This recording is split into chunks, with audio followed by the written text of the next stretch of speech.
Hello everyone, welcome to my channel. My name is Ari, and today we're going to have some more stories about our toxic life. But before we start, it would be so much appreciated if you would subscribe to my channel, like the video, if you enjoy it, and maybe leave a comment down below. These simple clicks would mean a lot to the future of this channel and really reward the effort that I put in every day. And now without further ado, let's go. Today's first story. In this story, OP and their wife met as children, eventually got married, and built a life together, including a successful business. However, the relationship took a turn when he discovered suggestive texts between their wife and a coworker. This led to a confrontation where he found their wife with the coworker at home and reacted violently. They separated, and he decided to file for divorce, taking steps to protect their assets. Now let's get into the story. To give some background, me and my wife met when we were around 10 years old. We have had a thing for each other ever since, but only got serious when we turned 18. I knew she was infatuated with me and I was with her, so the only plausible next step was marriage. I proposed to her on Valentine's Day at a getaway weekend when we were 21, and the rest is history.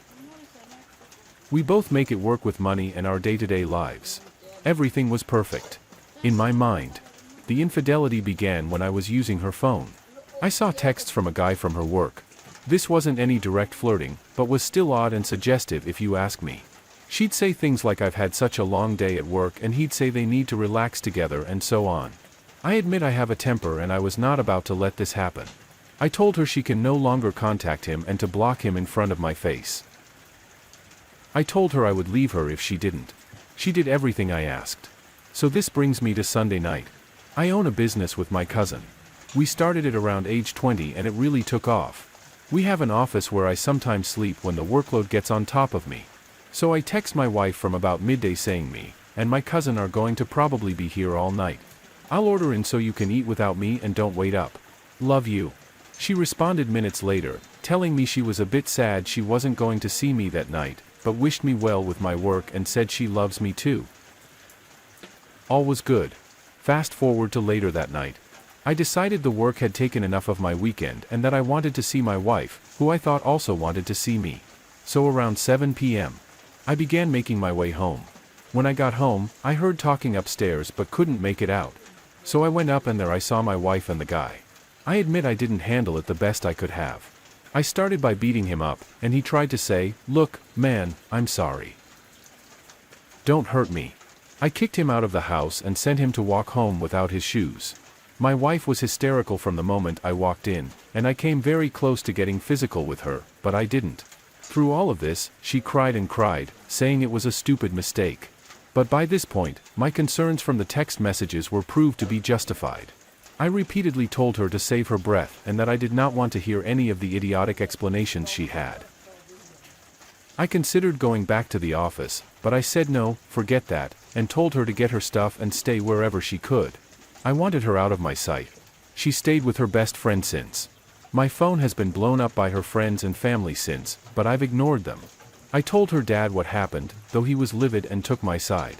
Since the first day, my anger has transitioned to sadness over the fact that our almost lifelong journey has been thrown away for some sleazy dude from her work. I have been staying busy, but would be lying if I said every idle moment I get hasn't been spent sulking, crying, or lamenting over what happened. I'm contacting my lawyer tomorrow morning to get our divorce rolling. Update. After the first post, I did quite a few things. Got STD checked. All clear. I signed my share of the business over to my business partner, my cousin, until the divorce is settled. I canceled her phone contract that I paid for, took down all pictures I had with her, and packed all of her clothes up. The STD check was negative, which was a good start, but still not enough to get me out of the dumps. The situation still had me upset. I was unable to forget about it due to her family and her family constantly blowing up my phone. I eventually went for a sit-down with her parents. Her mom attempted to talk me back into the family, whereas her dad knew I was a man set in my ways and was very disappointed in his daughter. This happened about 2 days after the post. I like her dad and believe we'll stay in contact due to the fact that we are both simple men who understand each other. I've always respected him and it's a shame his daughter is stopping me from legally being his son anymore. As for her friends who have called me more times than I could count, I just ignored them. I spent a lot of time with my friends and family, which helped. I had a friend come over and we spent a few hours taking down pictures of her and taking all her stuff out of the house. This was very therapeutic for me and felt as though I was washing the stain from my life. It helped 10 times more than I thought it would. Divorce proceedings are in order. However, I believe I'll have serious issues with her signing the papers and so on. I already signed away my share of my company so she doesn't get her cheating hands on that. I've gone complete no contact other than with lawyers as you all suggested. I battled with the idea of using the man's wife as leverage in case he tried to press charges on me. I did lay hands on him when I caught him in my home. In the end, I thought why not? And messaged her on Facebook. She initially believed me and then came back and said he told her that it's a lie. All I had to do was show her the doorbell footage of him entering my front door and being sent away without his shoes. I don't think he's happily married anymore. Now on to my next chapter. My mother thought it would be fun for me to come to her work Christmas party. I thought why not? Since I hadn't gotten out at all since the incident and deserved a little time out. I went and was introduced to one of her coworkers' daughters. We hit it off and actually left the party together but didn't hook up. That same night, a few nights before Christmas Eve, she came over and we properly hit it off. We hooked up numerous times, and she ended up staying for 2 nights. Now, she's no love at first sight, but she is a lovely woman who's most definitely keeping me in good company during the time I need it most. Christmas Day was harder than I expected as I spent it with my significant other. For a while, however, my family was around me, keeping me fed, which helped a lot. Overall, I think I'm coping way better than I thought I would, just wanted to say thanks again to everyone who reached out to me. Overall, I think I'm coping way better than I thought I would, just wanted to say thanks again to everyone who reached out to me.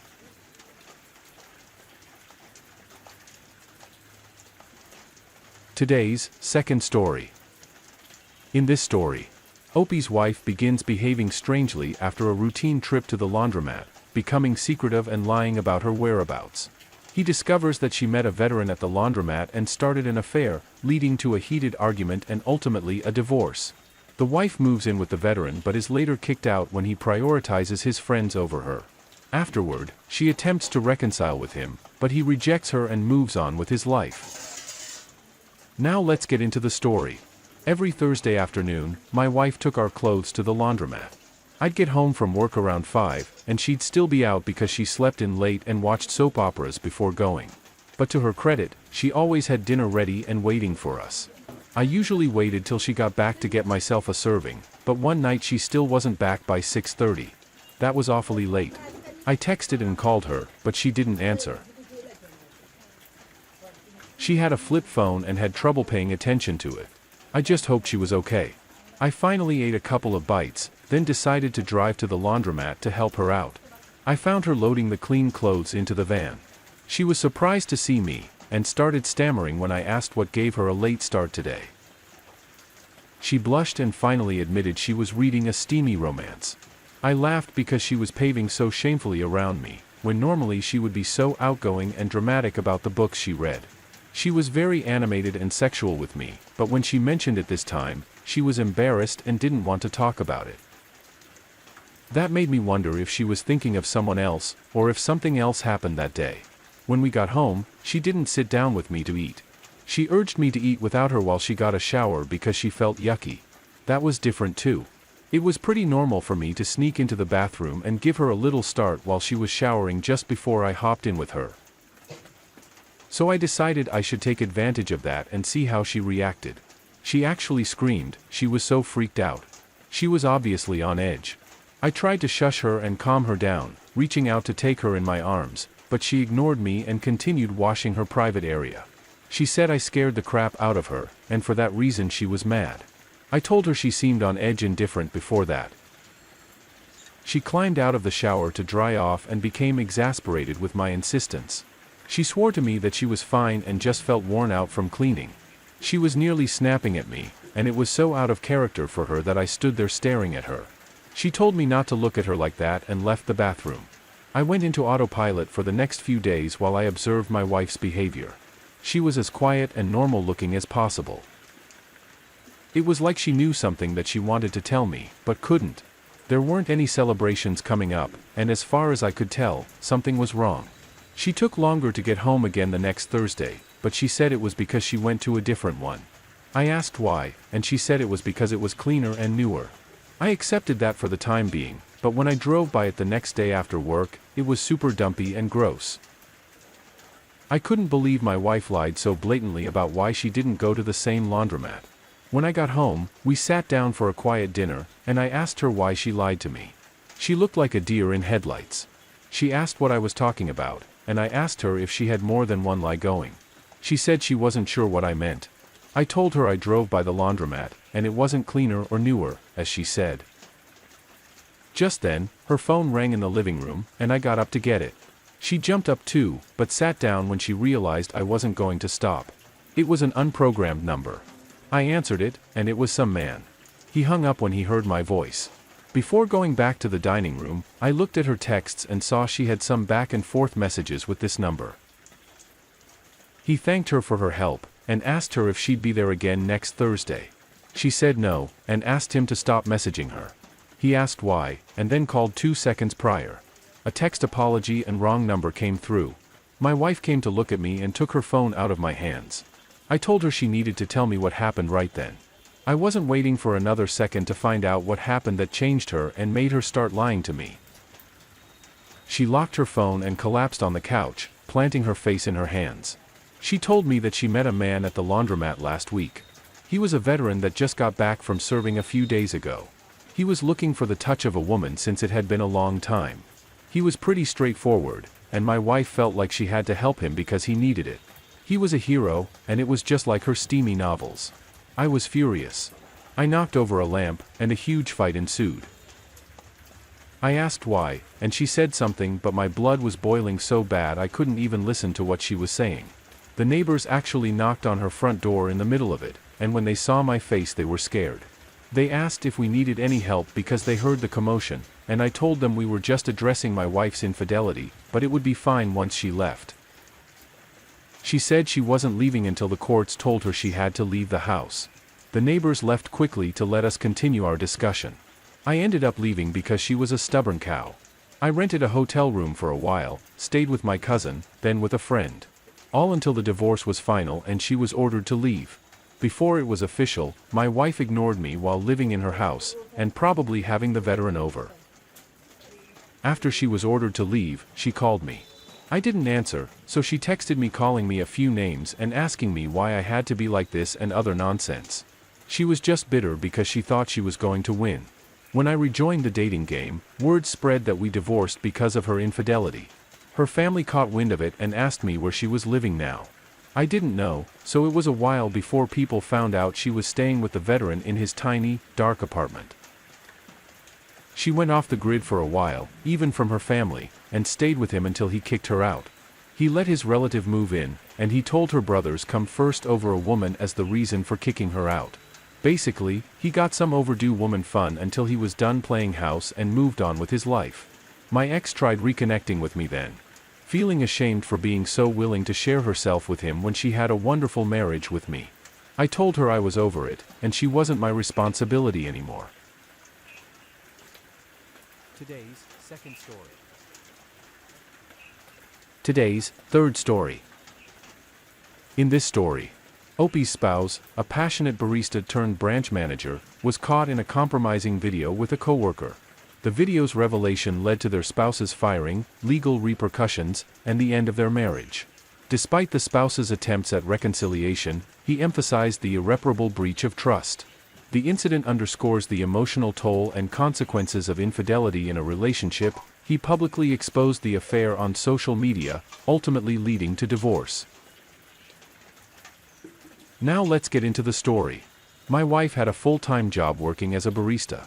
She was as passionate about it as any chef or barista would be. She quickly became branch manager and was responsible for hiring and firing staff. She would come home and talk about her coworkers per the mandate of any white life. I think she probably didn't think I'd noticed that she started talking about one person way more often than the others. She added other names to her stories, but I started to have a hunch that she liked this one employee more than the others. I was minding my own business at work one day when my friend texted me with an urgent message. It was a video he filmed himself 1 minute ago of two people caught having intimate in the back of a coffee shop. At first I didn't know he just filmed it himself. I thought it was forwarded.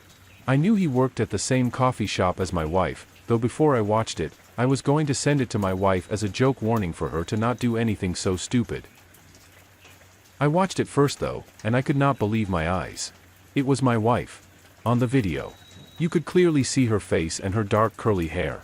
She only took 2 seconds to pull up her pants, but she was 4 seconds too late. They just lost their jobs and she certainly just lost her husband. My friend messaged me again, saying he didn't share it online or anything because he felt like it was my right. He said my wife was still working, pretending everything was going to be fine and the video wouldn't be brought to light. I thanked him profusely, even though I was in tears. I drove to the coffee shop, forcing myself to look calm and normal. My wife greeted me kindly, although she definitely seemed nervous.